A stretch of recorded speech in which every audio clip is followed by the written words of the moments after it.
House Republicans are debating whether to advance a bill that would prevent Iowans from suing pesticide companies for not warning about potential health risks. Chief political reporter Amanda Rooker joins us in studio tonight. And Amanda, this bill came from a chemical company that produces the weed killer Roundup. That's right, Laura, and it comes after an $11 billion settlement in 2020. That was after thousands of lawsuits claimed Roundup, which is mainly produced in Iowa, caused cancer. This bill says pesticide companies cannot be sued for failing to list possible health risks as long as their products have a federally approved label.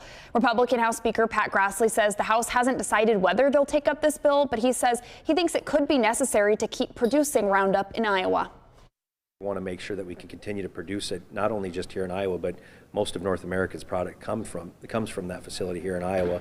And I just want to make sure that continues to be a tool that we have as farmers to be able to utilize. However, I do understand that there are some concerns that maybe exist about limiting or doing any more tort reform right now. So we're still kind of finding our way through that issue. The bill would give immunity to all pesticide companies, not just Bayer, which produces Roundup. The only exception would be for manufacturers owned by the Chinese government.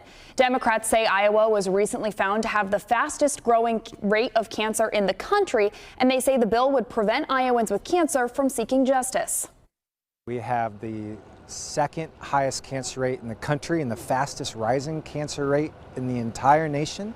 This is not the time that we should be protecting corporations if they're causing cancer. We should be using those energies to fight cancer. And the Iowa Senate has already passed this bill, so if the House approves it, it would then head to the governor's desk to be signed into law. And if that does happen, Iowa would be the first state to pass a bill protecting pesticide makers.